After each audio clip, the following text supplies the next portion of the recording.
So did you know that the average movie ticket in 2005 was around $6.41? And then by 2019, it was around $9.16. And guess what? I won't be surprised if it's more now in 2021. And that is what we call the work of inflation. So during inflation, our prices change from year to year, whether it's a house, a college, or a loaf of bread. When prices increase over time, it's called inflation, and the inflation rate is expressed in a form of a percentage. Now, the US once saw inflation rate as high as 13.5% back in 1980, and as low as a negative 3.6% in 2009, and around 2019, it was around 1.8%. And it's expected even to increase in the coming years. So what does all this mean? Because what happens is increasing prices result in your money not going as far as it was once did. Maybe you could buy 4 candy bars with $1 in 1980, but today you could only buy half of that. And that is what we call inflation. Prices rise. It affects interest rates, it affects bank accounts, loans, and other financial activities. So in this video, we are looking at how inflation is affecting the money you are saving in your savings account or bank account, and how it is going to affect your retirement and what you can do about it. But however, as always, before we get into the video, please make sure you have smashed the like button and have subscribed to the channel for more videos and content in the future.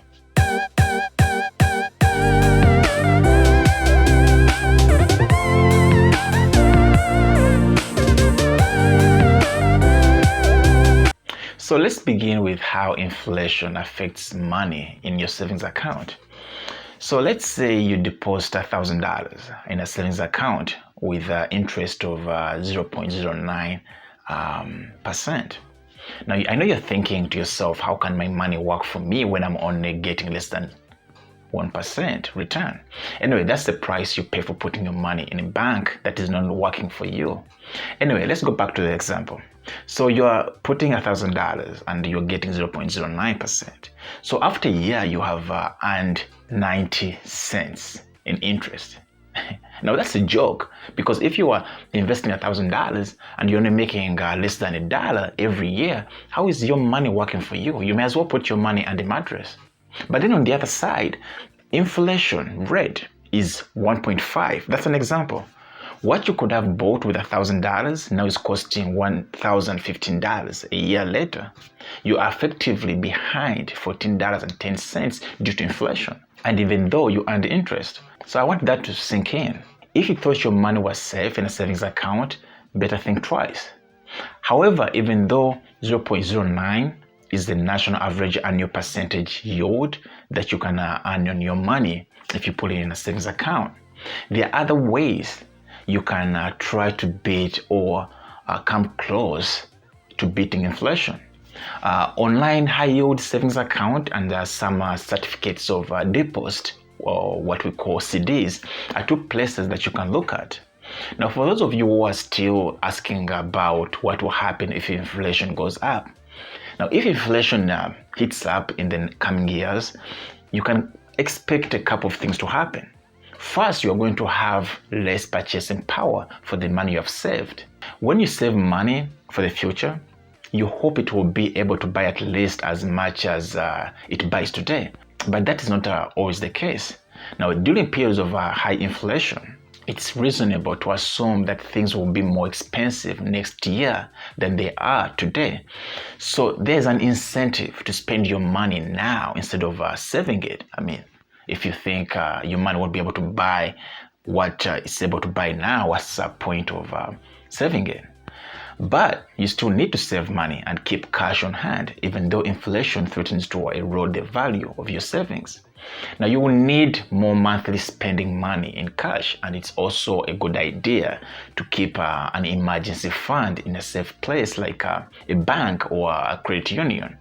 Now, the good news is that interest rates tend to rise during periods of inflation.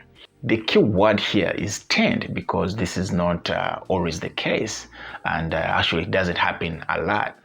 Your bank may not pay much interest today, but you can expect your annual percentage yield on savings account and CDs to get more attractive if inflation increases. Now, the big question is whether or not those rate increases will be enough to keep up with inflation. So in an ideal world, you would at least break even better if your savings grow more quickly than price increases. But in a reality, rates lag behind inflation, and income tax on the interest you have earned means you're probably losing purchasing power. Another area where inflation can hurt your saving is an retirement account.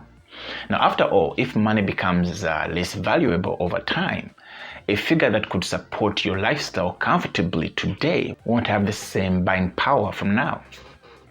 Now, even if you suck away 15% of your income, as so many experts suggest, inflation can eat away all the gains you might make in your 401k or IRA.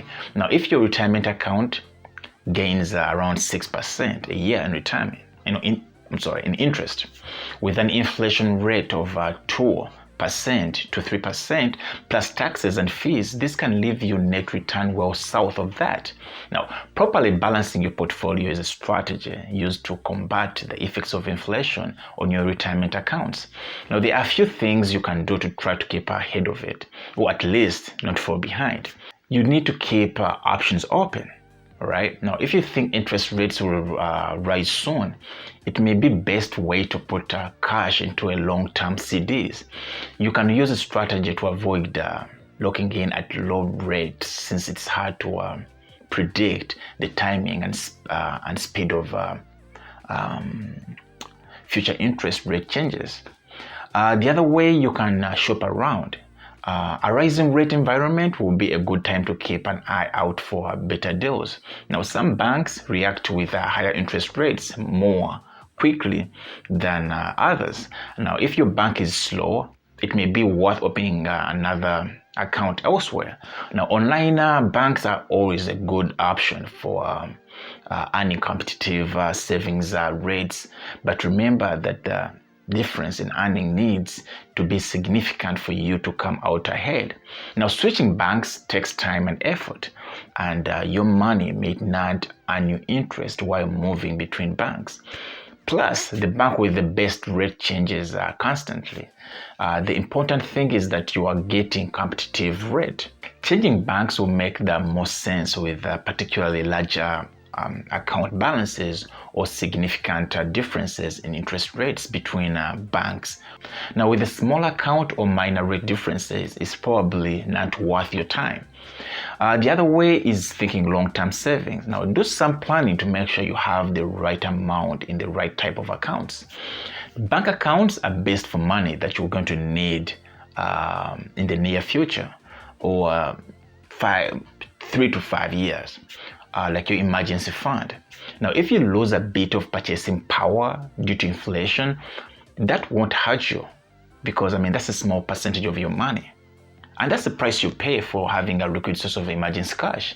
Now, it's best to talk with a financial planner to find out what, if anything, you should do with that longer term money, especially your retirement money that you're going to need 10 to 20 years from now.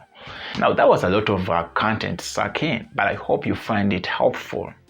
And if you have not got anything from this video, try to get one thing. The money that you have in your savings account is losing its buying power due to inflation.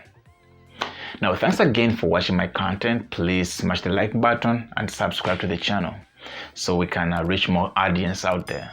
And if you want to join the journey of investing with Robinhood, don't forget to use the link in the description below. And also, if you have anything to say, anything that can help this channel grow, please leave a comment below so we can improve this channel, so we can take it to the next level. Thanks again. See you in my next video.